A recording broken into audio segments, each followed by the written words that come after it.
Hey guys, Caleb's Cards here, coming at you finally with another World War II autograph binder showcase. We're going to be going through this section that I like to call historical and famous figures who served. And it's just going to be kind of like some people like minor celebrities and people of note during that time that may not fit elsewhere into this binder. But it's pretty cool, and there's some cool guys in here, so um, let's go ahead and take a look. So first off, I do have this 8x10. Didn't quite fit in the front without covering up some of the titles I put in the back, but I got Uncle Sam putting on a baseball cap. It says, "Defend American freedom, it's everybody's job." So I thought that was kind of a cool World War II propaganda poster. And put that one in here. So we're going to go ahead and make our way from left to right. This first one is actually going to be Mr. George Mendanza, who is known for being the sailor kissing the nurse in that famous Life photo. There are multiple people who have claimed to be that sailor and claimed to be that nurse, but as far as Mr. Mendanza's story, it seems to check out more than the others, and some have even come forward and said they were just straight up lying or drunk or whatever. But I believe Mendanza is actually the true person, and I think he passed away. I doubt he's still alive because he'd be up there. Man, most of these people have actually passed away recently, like within the last 2 or 3 years. This middle one here is Benjamin B Pharynx. He's Jewish American who was actually the last living prosecutor from the Nuremberg trials at the time of me sending it to him back in 2015, and he did also recently pass away within about a year ago, and he was about like 99. And then he also did include a business card. This is Mr. Silas M Hathaway. He played a infant, so I guess he probably would not remember that because he would have just been a baby. But he played an infant in Charlie Chaplin's silent film The Kid back in like 20 or 1916 or something like that. Long time ago. Because that's his birthday, I believe. Or no, that was the day he signed it, my bad. So he's born in 1919, so it would have been 1920, 1919 when that film came out. Next one is going to be Mr. Sam J Glandsman. He was a comic book artist. Pretty famous one as well. He did serve aboard the USS Stevens. Then this is going to be Mr. Brendan Fibbs. He was an author and a cardiologist. This is Mortimer Kaplan. He was former commissioner of the IRS under JFK in the early 60s, and he also did include a business card. This is going to be Harry Ettlinger. He, at the time during World War II, there was Monuments Men, and there is a movie with a lot of pretty good actors, and I can't think of their names right now, but I've seen the movie. I did not think it was real, but it actually was. And actually, he was still living at the time I think that movie came out, so it's kind of cool. But he was the last surviving Monuments Men during World War II at the time of me sending this to him. And then there we got the famous photo of George Mendanza, USS Sullivans, 42, 46. Apparently my letter was really short back in that time.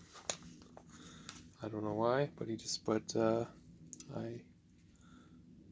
I served aboard the USS the Sullivans, named after 5 brothers that were all killed near Guadalcanal when the USS Juno sank. Then this one's going to be Dr. Henry Heimlich. Yes, that Dr. Henry Heimlich. He, of course, originated the Heimlich maneuver, which ultimately would save many lives to this day. And he also served as a doctor during World War II. So he even saved, I'm sure, more lives then. We got Sidney H Leipzin. He received the U.S. Navy Award for developing equipment for radar. So another important technological advancement in the war. This is Orville Curtis Rogers, or Orville C. Rogers. He was a 98-year-old athlete at the time of me sending this to him. He competed in the 1,500-meter indoor and is was a world record holder at that time. And here's some of his accomplishments and also all the stuff he did. So, ex-Army Air Corps pilot during World War II, ex-Air Force pilot in Korea, ex-airline pilot, ex-missionary pilot in Tanzania, that's pretty cool, ex-missionary ferry pilot all over, and ex-private pilot here and there. And he's got Hebrews 12:1. Let us run with endurance the race that is set before us, looking to Jesus, the author and finisher of our faith. So Hebrews, of course, the book of faith, the Hall of Fame of faith, as they call it. Pretty cool.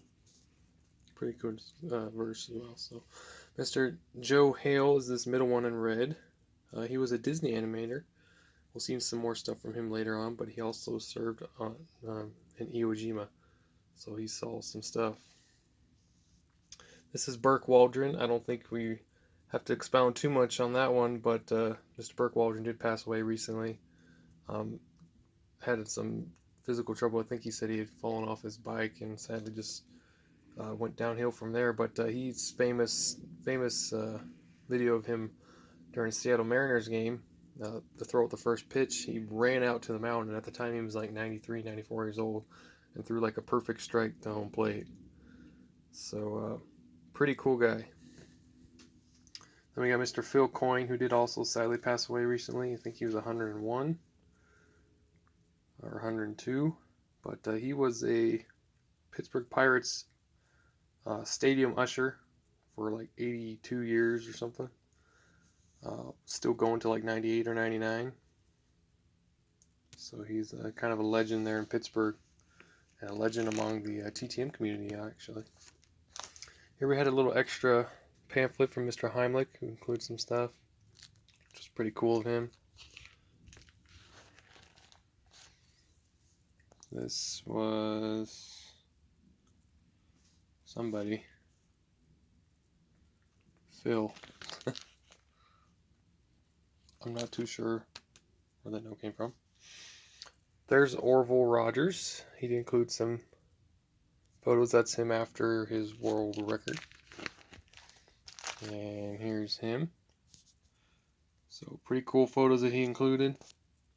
Staying in shape until he passed away. I mean, I think he was up there. Here's some more stuff from Mr. Joe Hale. He did draw that even at his age. That was quite impressive, but he worked on Sleeping Beauty. We got some more stuff, I think, from around here as well. Older Disney films, Peter Pan. There's another one, Sleeping Beauty. So really cool right there. Here's an extra that Burke Waldron sent. Got him when he was younger and when he's older. And then that was one that I printed. But I think he included the card. Or maybe I might have sent him the card. I might have bought that one. And then Miko was really generous and made him a whole bunch of customs, which he was still giving out up until he wasn't able to anymore, which is pretty cool to see. This is Mr. Carl J Muscarello. He also is one that claims to be the sailor kissing the nurse, but I think he came forward a little bit before he died, saying that he was making all that up. So I think that was him. He also did sign the back. Looks like we got a note from Burke Waldron on the back. And then we got Mr. Waldron emailed me like pretty much everything about his life.